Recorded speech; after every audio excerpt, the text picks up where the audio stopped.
Esse é o Mundo em Revolução e nós vamos falar agora sobre a situação na Ucrânia. Hoje, dia 10 de dezembro de 2023, são 7 horas da manhã aqui em Buenos Aires, meio-dia lá em Kiev no momento que eu gravo esse vídeo. Mais uma vez estou gravando um vídeo um pouco mais cedo porque hoje eu vou na posse do Milei. Eu quero ver se eu consigo gravar o vídeo de Israel antes disso, na parte da manhã ainda, mas pode ser que também hoje, novamente, o vídeo de Israel atrase um pouco por conta justamente da posse do Milei, que é o que eu vim fazer aqui na Argentina, que vai começar às 10 horas da manhã aqui e deve levar até umas 2 horas da tarde, aí eu volto pro hotel e faço esses vídeos todos aí do dia, né?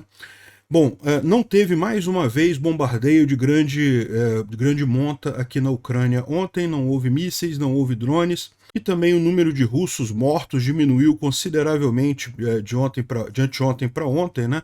Ontem foram só 700 russos mortos, o que significa que eles pararam os ataques ali na região de Avdiivka, né?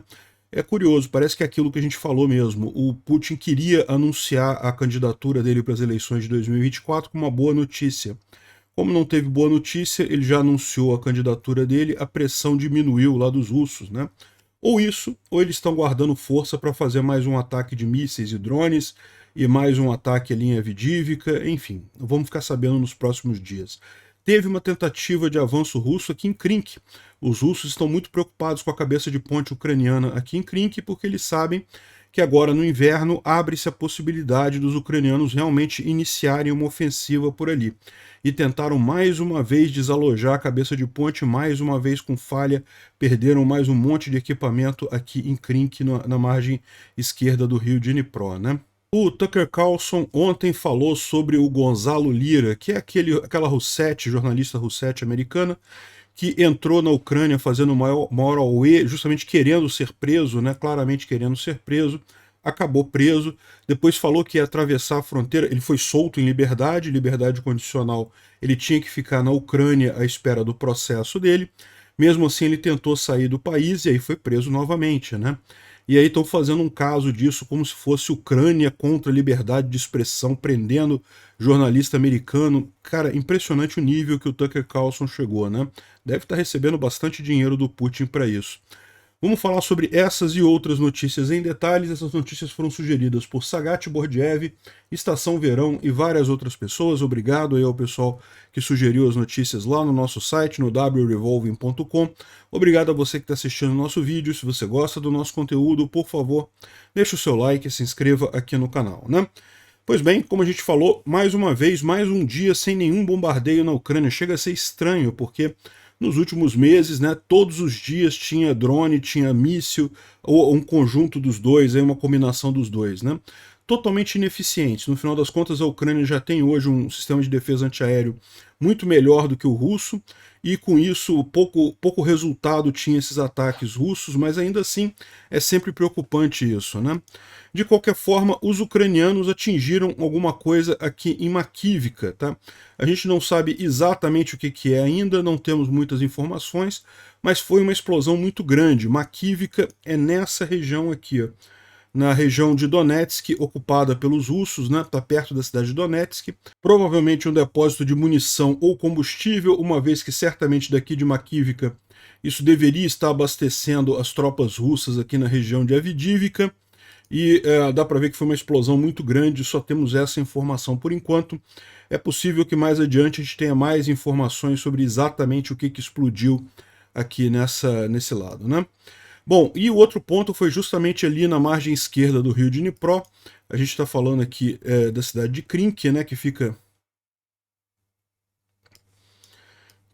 aqui nessa região aqui, a margem esquerda do rio Dnipro. Ela, nessa região, está toda tomada pelos russos, mas os ucranianos conseguiram fazer essa cabeça de ponte muito grande aqui. Tem outras cabeças de ponte aqui também, mas são menores, né? Essa daqui eles estão tomando a cidade e já dominam boa parte dessa floresta aqui ao sul de Krink também, a ponto de impedir o uso da M14, essa estrada que passa aqui nessa região, né?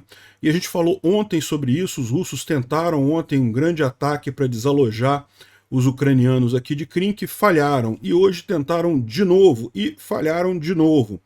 Então teve aqui mais um veículo blindado russo aqui totalmente destruído, e tem várias outras imagens aqui, a gente não pode nem mostrar porque senão dá problema com o YouTube, mas mais um ataque falho dos russos ali na região de Krink, né? Os ucranianos continuam dominando com muita força ali. Não tivemos outras informações de outros pontos da linha de frente, mesmo a Avdivka parece que aquele avanço que os russos fizeram aqui não resultou em grande melhoria na posição deles. Eles planejavam a partir daqui atacar diretamente a fábrica de coque nessa direção, mas não conseguiram fazer nada proveitoso aqui.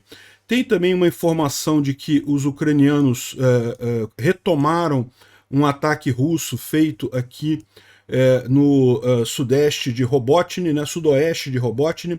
Vocês lembram, essa área aqui já está com os ucranianos, mas ontem parece que os russos fizeram um ataque aqui, tomaram uma parte dessa área aqui, e os ucranianos fizeram um contra-ataque, retomaram a área novamente.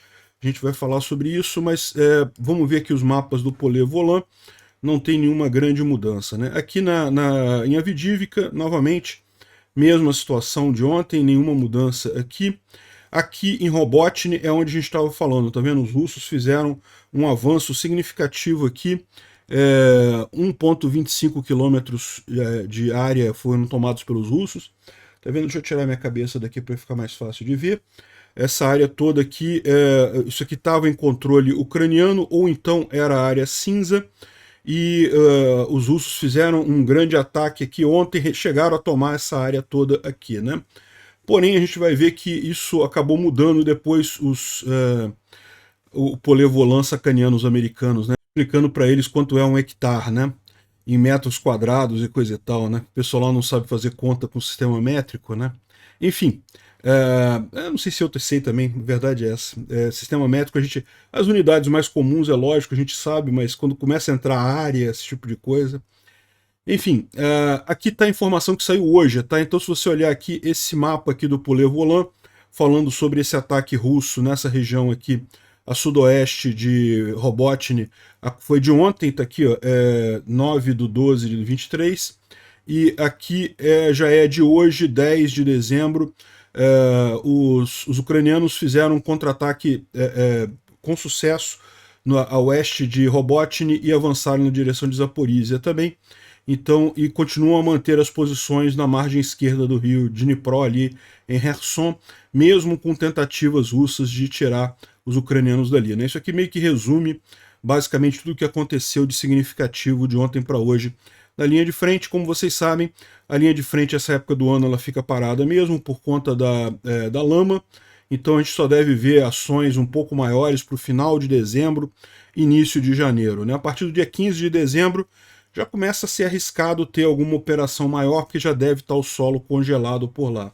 Vendo aqui a situação da temperatura ali na região de Tokmak, ali na Zaporizhia, de fato a temperatura começa a ficar negativa a partir do dia 15, mas ainda não suficiente para congelar o solo. Você pode ver as temperaturas ainda estão no range entre negativo e positivo, né? E continuam nesse range até dia 24 de dezembro. Então, provavelmente não vamos ter ação em dezembro ainda nessa região, né? Porque, embora já esteja muito frio por lá, o solo não congelou ainda. O solo precisa de pelo menos 5 dias de temperaturas totalmente negativas para congelar.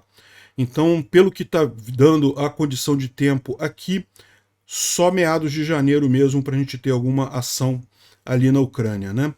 Bom, falando aqui sobre o Instituto para Estudo da Guerra, ele fala aqui justamente que as forças russas estão fazendo ofensivas em todos os setores e coisa e tal, e de fato estão, tá? Como eu falei para vocês, a gente vê pouco avanço, mas ações ofensivas tem para todo lado aqui, não tem nada que seja parado completamente não, né? Parar não existe isso, o que acontece justamente é a dificuldade de avançar qualquer um dos lados devido à lama.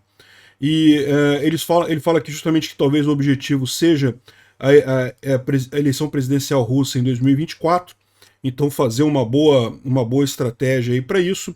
Lógico, toda essa parte da campanha que os russos estão fazendo também junto ao Congresso americano, a mídia americana e coisa e tal, tudo isso está sendo muito caro para o Putin, e certamente ele está fazendo isso para ele ver como a única alternativa que ele tem de conseguir alguma vitória, né? E mesmo assim eu estou achando que estão conseguindo muito pouco, né? É fato que as Russetes estão todas em polvorosa, achando que a Rússia está ganhando a guerra e não sei o que lá, mas fora as Russetes, que são delirantes mesmo, ninguém se importa com elas, tá todo mundo vendo que a situação é muito diferente, né? Sim, é preocupante a falta de ajuda americana, mas não quer dizer que a Ucrânia vai perder a guerra de forma alguma. Bom, eles falam basicamente sobre questão política russa aqui, não vou entrar nesse assunto aqui não, né? Bom, olha só o problema da Rússia, né?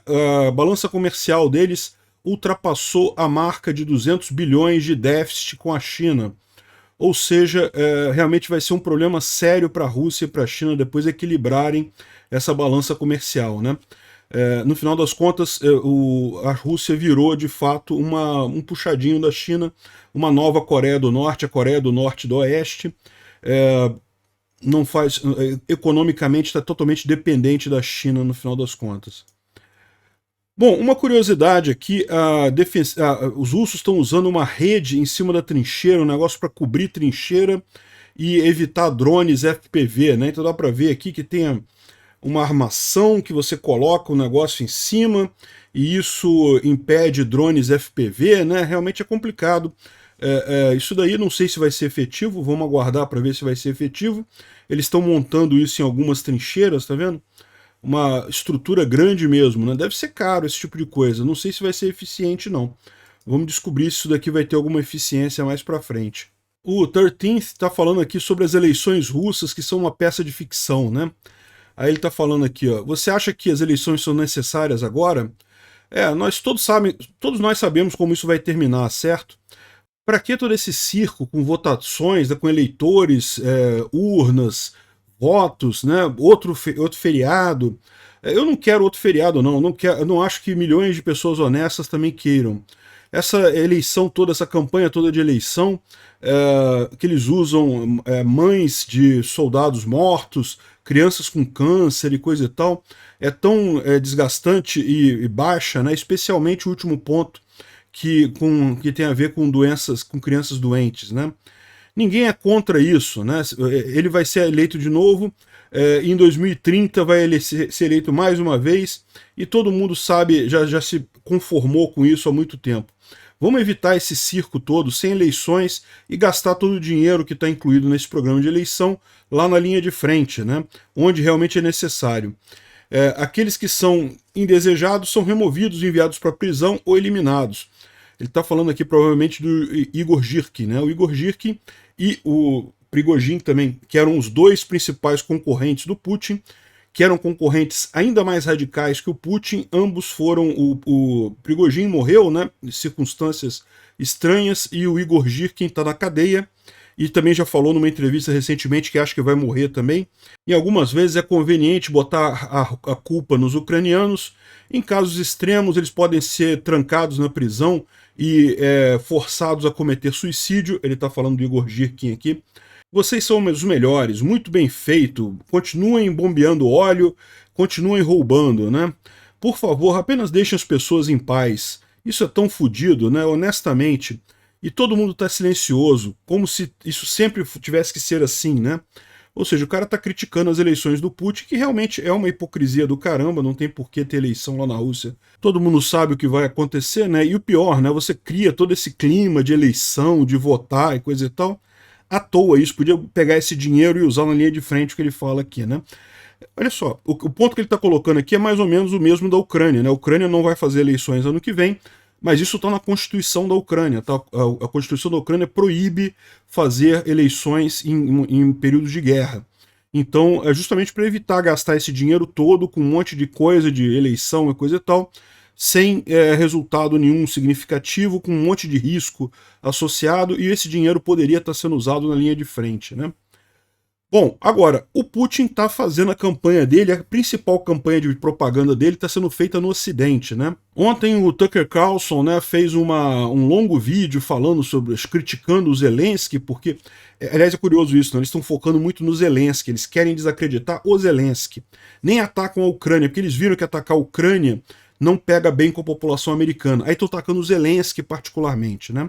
É uma tristeza isso, porque o Zelensky é um cara excelente, é a melhor presidente que a Ucrânia poderia ter neste momento. Não estou dizendo que é perfeito, evidentemente que não, mas dadas as alternativas e dada a situação que a Ucrânia se encontra, ele é o cara ideal para isso, né? Enfim, aí estão atacando muito o Zelensky, falando justamente... Repara isso, repara essas russetes todas, elas não falam mais críticas à Ucrânia, elas falam críticas ao Zelensky. E daí falou sobre esse cara aqui, que é um jornalista americano, Gonzalo Lira, Russetti, que foi para a Ucrânia e, na verdade, ele morava na Ucrânia, só que ele é pró-Rússia, e ele começou a fazer um monte de propaganda a favor dos russos, pedindo para os russos atacarem cidades ucranianas, fazendo doxing de soldados e oficiais ucranianos lá na cidade. E aqui, ó, doxing, insulto de soldados ucranianos, justificava as atrocidades russas e coisa e tal, pedia ataques em cidades e coisa e tal. Ele acabou sendo preso, né? E não foi só isso, ele foi preso e depois foi solto, liberdade condicional, está respondendo o processo por traição, mas está em liberdade condicional. Só que liberdade condicional, você sabe, né? Você não pode sair do país. Ele poderia ficar na Ucrânia, mas não poderia sair da Ucrânia. E ele tentou sair, segundo ele, fugir da Ucrânia, que ele estava sendo perseguido. Não estava sendo perseguido, estava sendo processado por um crime. Se ele tivesse sendo perseguido, ele não teria sido tirado da prisão, ele continuaria na prisão. Por que eles iam liberar ele da prisão se ele estava sendo perseguido, né? Aí ele falou que ia tentar atravessar a fronteira da Hungria.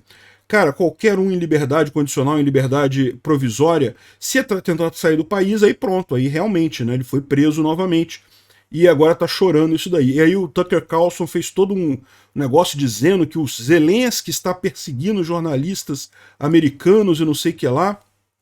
Aqui o Pekka Kaliomeni, ele fala aqui também sobre a situação, que parece que teve mais disso daqui, né? Ele foi casado com uma ucraniana antes, o Gonzalo Lira, ele morava na Ucrânia e eles acabaram saindo. Aqui tem um depoimento dela numa ação penal dizendo que o Gonzalo Lira usava violência contra ela e contra as crianças, inclusive depois do casamento, né? Aí que ela descobriu que ele tinha problemas com a lei, com um caso por tentativa de estupro, e também uma ocasião no Chile em que o Gonzalo Lira bateu num sobrinho dele que tem autismo e coisa e tal. Então, no final das contas, ela está pedindo aqui a separação dele, esse aqui é o processo de separação dele. Ou seja, esse cara aqui é um canalha no final das contas, e o que ele estava fazendo aqui é justamente isso daí, né? Estava atacando a Ucrânia, morando dentro da Ucrânia, querendo atuar como propagandista russo.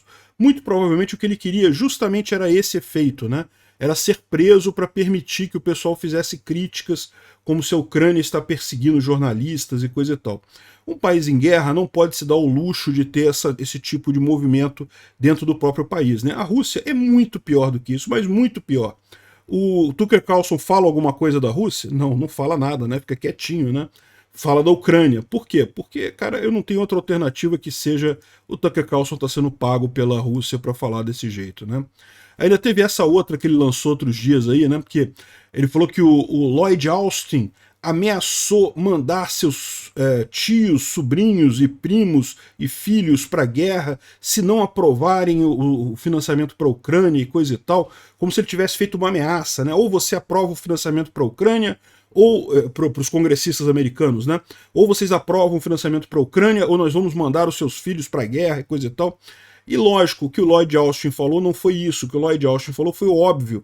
A Ucrânia está lutando contra a Rússia no lugar dos americanos. Se a Ucrânia perder essa guerra, a chance é enorme de, na próxima década, os Estados Unidos terem que mandar tropas para a Europa. Então foi isso que ele falou. Não é que, ou vocês aprovam isso, eu vou mandar. Olha como é que eles distorceram a coisa, querendo fazer parecer que era uma ameaça. Não, não é isso. O que ele falou é que, olha só, o risco existe, tá? Se não mandar ajuda para a Ucrânia e a Ucrânia cair para a Rússia, existe um risco sim dos americanos terem que entrar em guerra novamente na Europa, né? Mas, enfim, de novo, Tucker Carlson, ele tá recebendo grana, eu não tenho nenhuma dúvida disso, né? Esse vídeo aqui é um vídeo muito curioso porque ele mostra muito bem um dos grandes problemas que levou a Rússia a invadir a Ucrânia, né? Isso aqui são soldados russos invadindo um vilarejo lá na Ucrânia e vendo como é que os caras estão vivendo bem, né? Como é que os ucranianos, poxa, eles têm banheiro aqui, tem banheiro, né, dentro de casa, uma casa bonita e não sei o que lá. E, ou seja, qual que é o grande problema do Putin, né? Ucranianos e russos têm muitos laços familiares, muitos laços de amizade, né? E quando os países bálticos foram para a Europa, para a esfera de influência da Europa, quando a Polônia foi para a esfera de influência da Europa, já deu um baque muito grande na Rússia. Por quê? Porque o pessoal, antigamente era todo mundo junto, né? Era tudo União Soviética ali, era tudo país ligado, né? E de repente o pessoal começa a melhorar de vida, começa a ter uma vida mais confortável, uma vida melhor. Mas isso acontecendo na Ucrânia, que é um país que tinha uma ligação muito maior com a Rússia, é fatal para o Putin. As pessoas na Ucrânia começaram a melhorar de vida com a ligação com a Europa, com cada vez mais comércio com a Europa.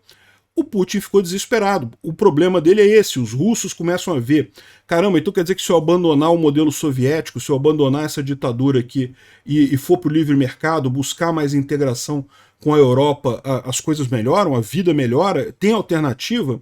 Esse é o grande medo do Putin, é a revolta dos próprios russos contra o modelo econômico que ele usa lá na Rússia, que é de exploração total, né? Ainda é o modelo soviético lá, tem muita pouca coisa de diferente. Bom, uma boa notícia, os Gripen suecos devem ser enviados também em adição aos F-16 para a Ucrânia, né? Ou seja, além de ter os F-16, os ucranianos vão receber também os Gripens. Olha que boa notícia lá para o próximo ano, certamente, né? E bom, falando sobre a viagem do Zelensky, o Zelensky, ele está vindo aqui para, aliás, já chegou aqui na Argentina, já está aqui em Buenos Aires.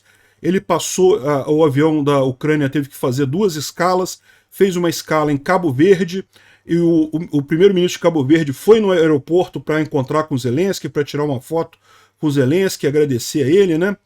E em Brasília ele pousou também, teve que pousar para abastecer em Brasília, né? É uma viagem muito longa para o avião. E é lógico, o Lula não fez nada em Brasília, né? Evidentemente que o Lula ia perder essa oportunidade.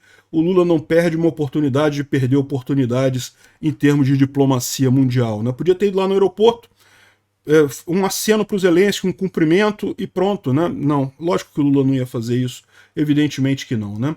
E bom, ele já chegou aqui na Argentina, já está aqui em Buenos Aires.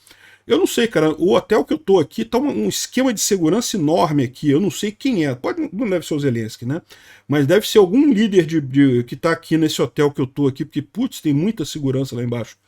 Enfim, tá o pessoal aqui já na posse do Milei, a posse do Milei é daqui a pouquinho, eu vou me preparar para ir para lá.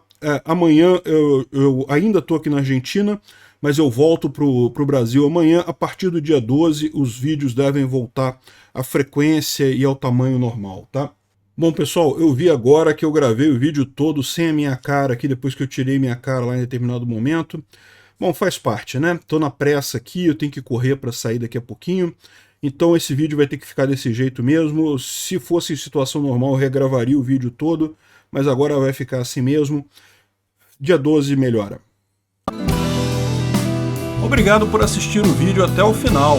Além de curtir, compartilhar e se inscrever no canal, considere se tornar patrocinador com valores a partir de R$ 1,99. Clique no botão Seja Membro abaixo para saber as condições e vantagens de patrocinar o canal. Mais informações sobre o nosso projeto, visite nossos sites indicados na tela.